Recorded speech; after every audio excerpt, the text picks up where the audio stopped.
After some internet research, we decided we needed to go to the Audubon Corkscrew Swamp down by Naples to try to see the painted bunting. That meant we would keep our streak of getting up early alive. We were immediately rewarded with a male painted bunting. There was actually a few males and a few females making frequent visits. I think the dense vegetation around the feeder increases the chances of attracting these wintering buntings. While the western population is quite common, they can be tough to see because they like thick cover and they aren't around during spring break. So if we were ever going to see one, it would need to be in Florida. This was made more difficult because eBirds switched the Florida population to sensitive due to habitat loss, but also because they are still trafficked illegally.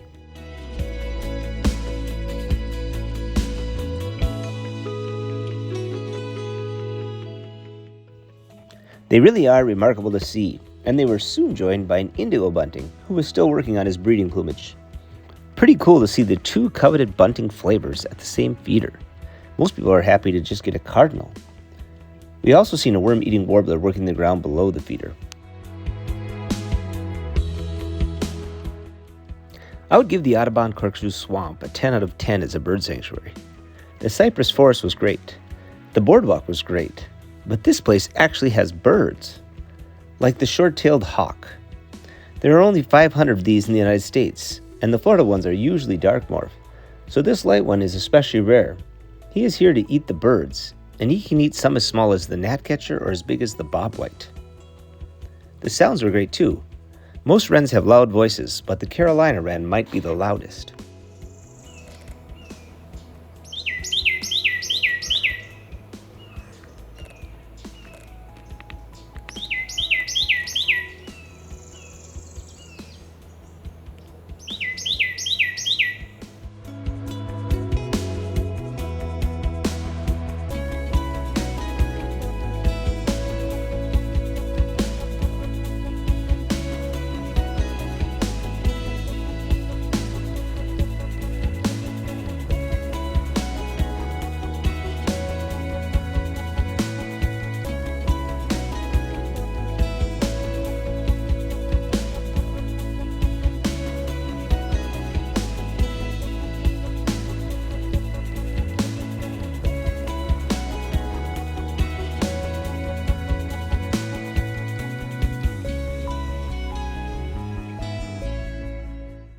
I was trying to get a close look at the skin between this great egret's bill and eyes called the lores to see if it had turned green like it does during breeding.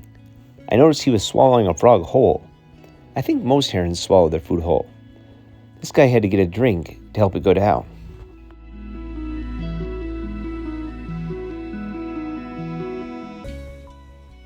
Next we spotted our fifth limpkin of the trip, and this male Aninga. The females do not have the silvery white streaks on their back. We finished our successful outing with an ovenbird in the parking lot. That afternoon, we headed to Lover's Key, which is a state park and beach just south of Fort Myers Beach. Right on arrival, we spotted several terns and a black-bellied plover.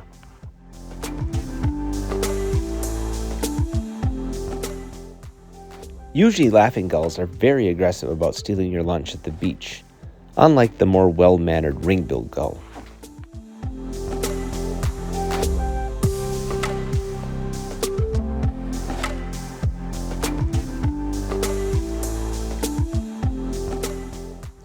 Ruddy turnstones and sanderlings are some of the most widespread birds. In fall and winter, you can find them on any temperate or tropical beach in the world. You can always find the sanderling right on the edge of the water, running in and out with each wave. After foraging, they will often regurgitate sand pellets. I feel like I use the word regurgitate in all my birding videos.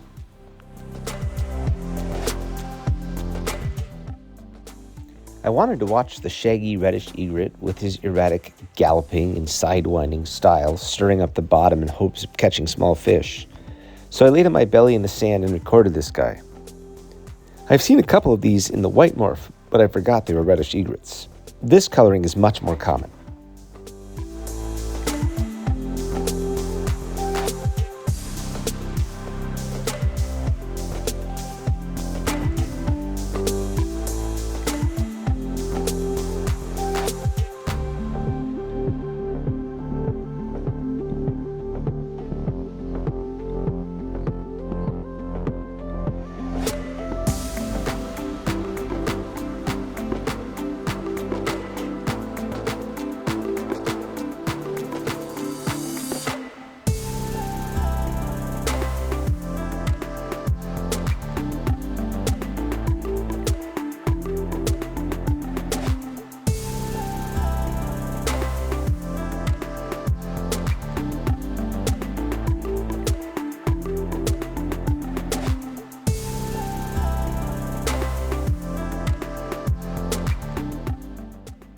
The British egret likes to use their wings to create a shade for looking in the water. He was rewarded with a small fish.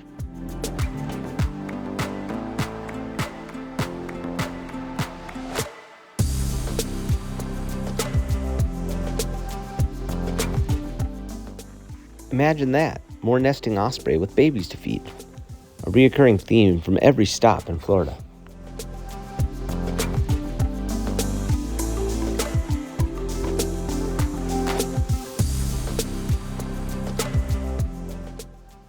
Next, we headed to Fort Myers Beach to watch the sunset over the Gulf.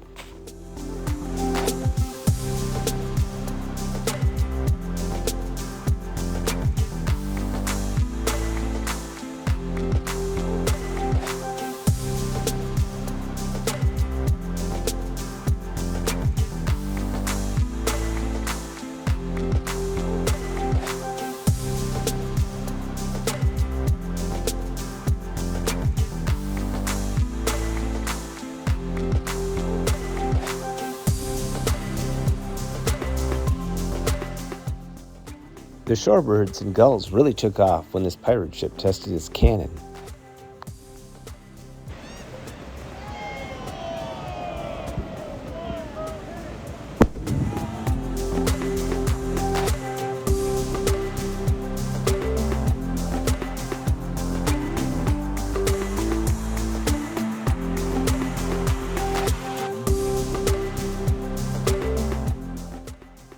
If you look closely, you can see one of these terns is a common tern, the smaller one with the black bill.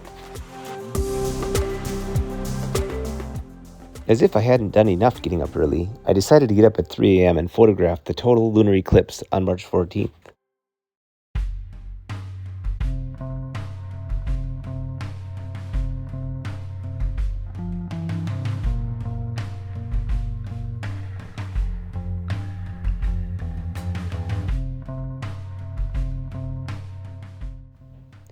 As we made our way back north, I made a stop at the Lake Apopka Wildlife Drive near Orlando. This drive is only open Friday through Sunday, and it was absolutely packed. It took me 3 hours to make it through, but it was full of lots of things to see. I had been wanting to get a photo of the great egret with the bright green on its face. I actually spotted so many egrets decked in this green face paint that I got a little bored with it. Lake Apopka has all 3 of the white egrets. Here the snowy has a black bill. The smaller western cattle egret has a yellow bill. I didn't realize how common they were in Florida, and how common cattle is in Florida. I'm still kicking myself because I seen a cattle egret riding on a cow, and I didn't stop and take a picture.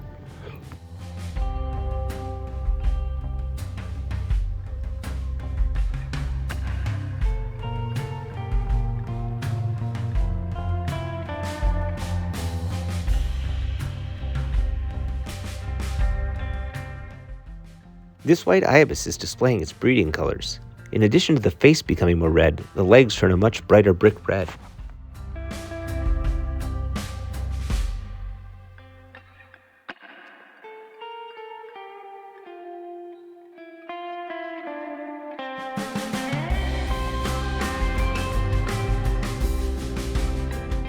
As I was watching this large alligator out the car window, a couple of ducks flew over. They looked like whistling ducks, so I quickly jumped out of the car and snapped a few pictures. I was delighted to see that the wings were all dark brown and the head was brown with a blue-gray bill. These are my first ever fulvous whistling ducks.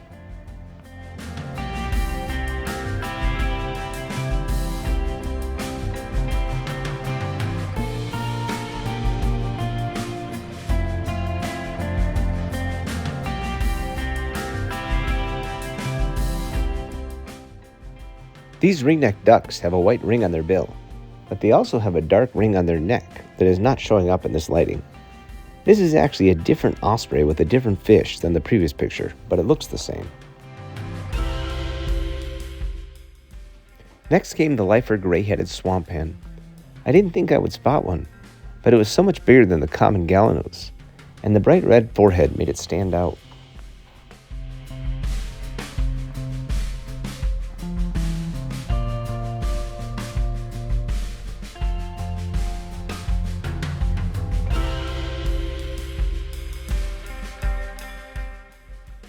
As I was photographing the swamp hen, a black-crowned night heron flew in and landed right next to it, like it wanted its picture taken too. The swamp hen likes to stand on one foot so it can use the other foot to pull stuff into its beak. It was quite entertaining to watch.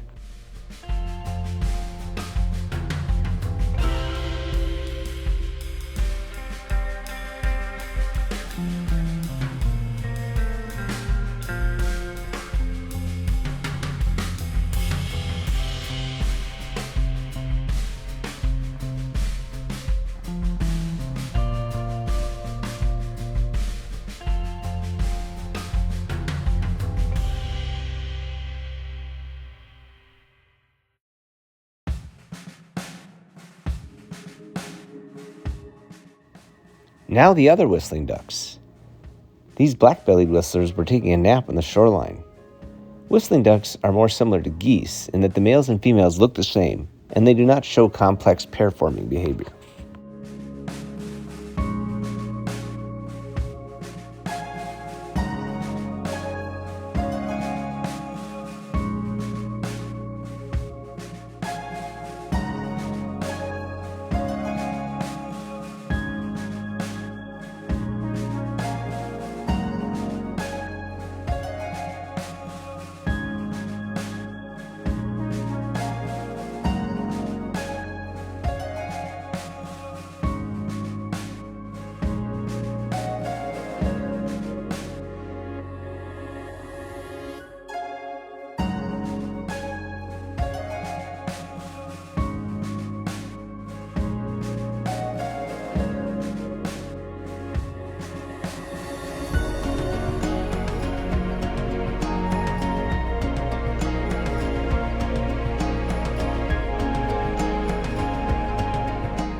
I concluded my long journey through the Lake Apopka Wildlife Drive with the familiar northern harrier and one last green heron.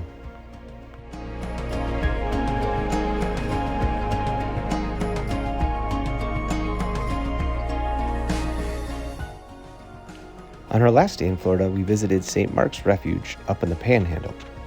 It was a beautiful day and a beautiful park. It was just missing one thing: the birds.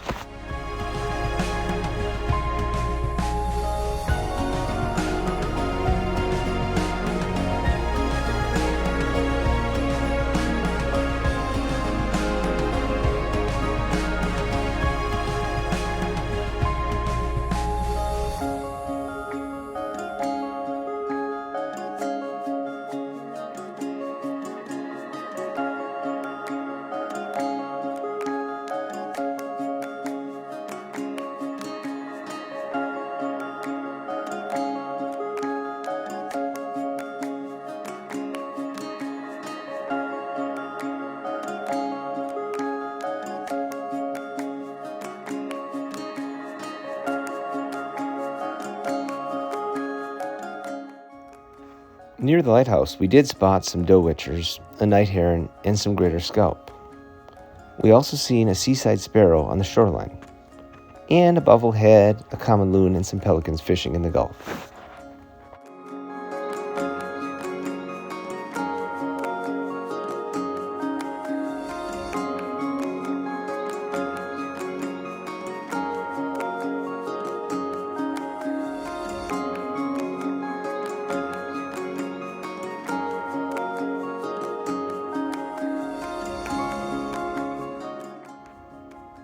As we took a closer look at the ponds, they were actually packed with shorebirds, but the water was too low for us to get close. All in all, it had been a successful week of birding in Florida. We had seen over 100 species, and many were lifers for us. We also hit many photography objectives. And I guess there was still some time for hanging out at the beach and shopping for those who like to do those kind of things on vacation. See you next time.